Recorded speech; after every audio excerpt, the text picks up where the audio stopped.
Hello, I'm Eric Jonas. I'm the Executive Athletic Director of our school district. Wanted to invite y'all, or I'm glad that you accepted the invitation to come to our new coach legal training. I don't think you really had an option, but I'd like to say that I at least extended an invitation out to you. So let's get started. There's a lot of information that you as a new teacher, new coach, have to take in. Okay, so I'm trying to keep this concise and condensed down to as simple the amount of slides as I can get. Okay, so with that being said, if you have any questions, please make sure that you contact me, email me, whatever it needs that you have, please contact me. We'll have a question and answer session afterwards.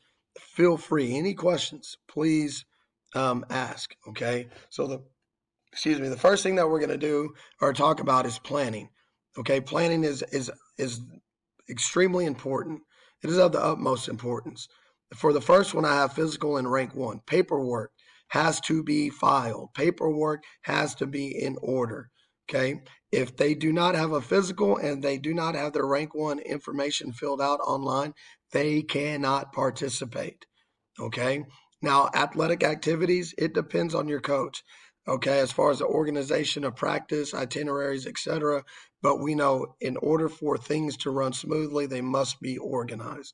Transportations and meals is something else I put at the bottom. Transportation, you need to make sure that you know when and where you need to go, the time, the amount of buses, and again, the location. Have all that stuff mapped out, not just for you, but also for the students and parents. And also meals, make sure that you have an idea of how many students you have, coaches, bus drivers, and places that will make a good deal for you to feed these young people that we take. Okay, planning is important. Supervision. Okay, supervision is another one. Supervision. You must be in the locker rooms. You must be in facilities like weight room. You must be with the athletes after the games. Okay, before and after activities, locker room, it is important. Make sure that nobody's taking things that they don't need to take. Okay, that quells a lot of arguments or headaches that you may have with things coming up missing in the locker room. Be present.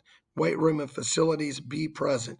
You want to make sure things are being used correctly, and you don't want anybody acting foolish where it will come back to you and the program. Okay. Athletes after games, another one is important.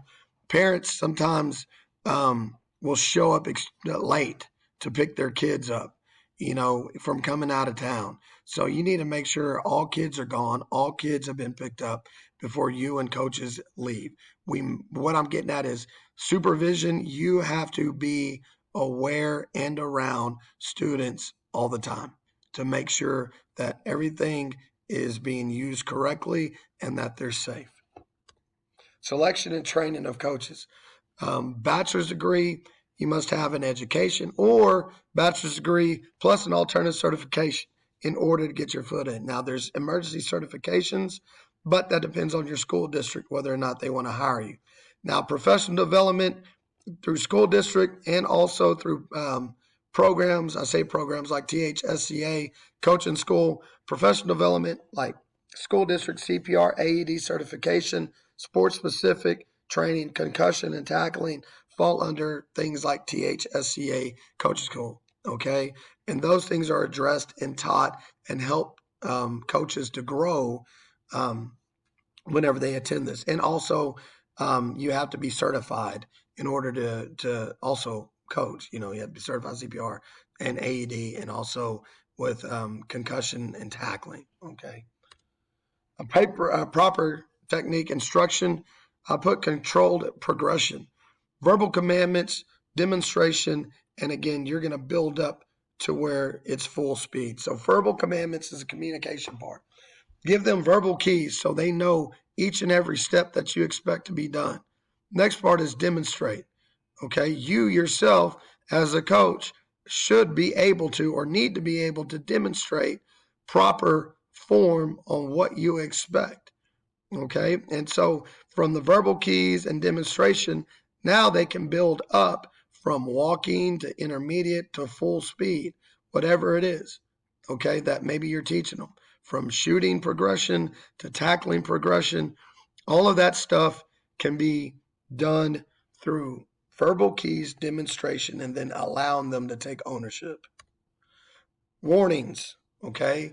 This needs to be in your general handbook from me, okay, that addresses the entire athletic program in our school district, and also sports specific that needs to be made by the head coach. It needs to address conduct, preparation, and participation. What it takes to be a part of our athletic program and your own individual program, our expectations, and they need to be signed by parent, guardian, and student. Safe playing environment, okay? Check items used to participate, like field equipment, individual equipment that students wear. Okay, so if I'm working on a grass field, I need to check and make sure there's not holes or divots. If there is, I need to fill them in. Field equipment, if there's a goalpost, I need to make sure that there's a protective barrier around the goalpost to protect somebody from running into it. Again, individual equipment such as helmets, shoulder pads, etc., need to be examined by coaches before, during, and even after the season, which goes to the next point. Coaches are third party. I put athletic supply because they come to refurbish helmets. They come and inspect the helmets. If they're bad, we get rid of them. If they just need to be refurbished, then they take them, refurbish them. If they're good condition, etc., they don't need refurbishing, then we just keep them. Okay. So again, inspecting. Evaluation of conditioning. Again, physical and rank 1 paperwork needs to be filled out. Okay, and that's protecting the athlete, the parent, and it's protecting the program. Okay, you need to create, if possible, a general conditioning test.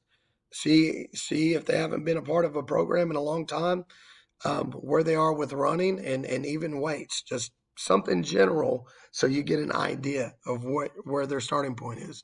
Again, through season and off season, summer, student athletes, it's important for them to be consistently at workout so they are staying in consistent shape. Evaluation of injuries and incapacities affecting continuing participation. Again, training through professional development, THSCA or school district, is imperative. Okay, and again, you have to have certifications in these areas, okay, in order to be able to coach, okay, in the first place. Okay, trainer at practice events and games. Again, proper PD and qualified trainer will help evaluate injuries and follow protocol. Okay, so again, you evaluate and you follow protocol, and everything should work out smoothly. Matching athletes. Now, this is difficult, and to some it may sound ridiculous, but we've got to be aware of, like, obviously, if I've got 6th grade students, I'm not going to have them playing basketball or football in pads against 8th grade students. Of course, 6th grade doesn't play sports, but I'm just using it as an example. Okay, weight room is another example. Try to have kids that are close to body weight or lifting capability, so you don't have one kid that lifts 500 pounds squatting and another kid that's 120 pounds squatting, because that just is, you're asking for problems. Okay, so again, try to match them athletically the best that you can. Obviously, in high school, it's a little bit more difficult because, I mean, their kids are competing with others from the age of 14 to 18 years old. Immediate medical assistance. Okay, trainers, coaches, everybody needs to be qualified.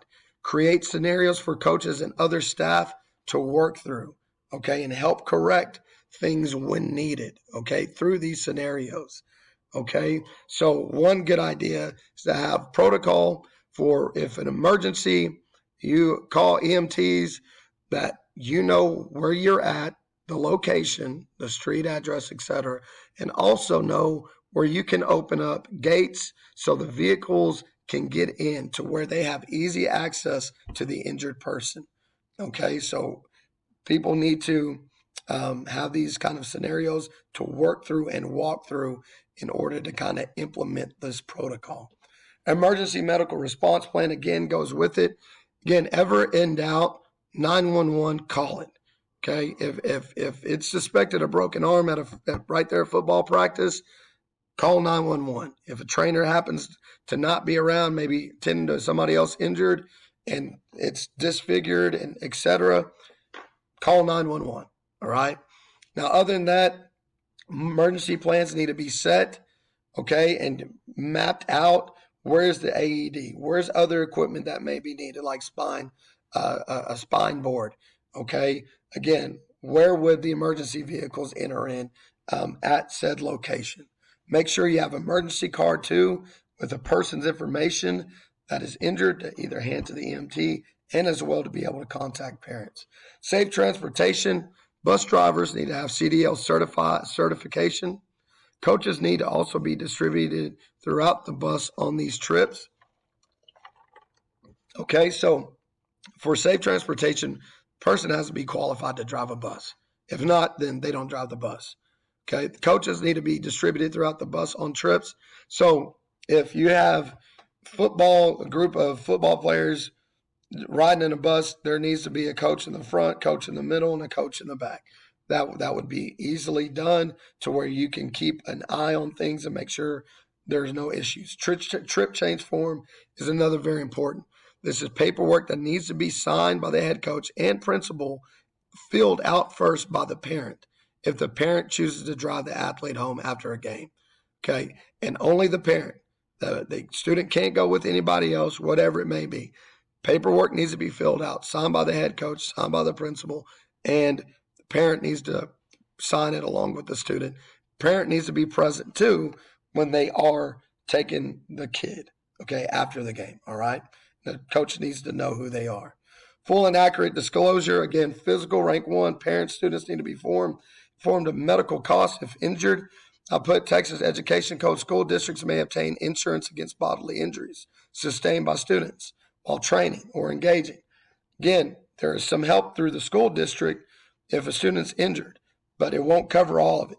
Parents need to have insurance to cover their student. Not, then they need to be fully aware of cost, etc., that can happen if somebody's injured. Okay, so with that being said, that is everything I have for new coaches. Hopefully it was informative. If you have any questions, we are now in our question part, answer part, and we'll be taking those. If you have any other further questions after this is done, then you can email me. Thank you.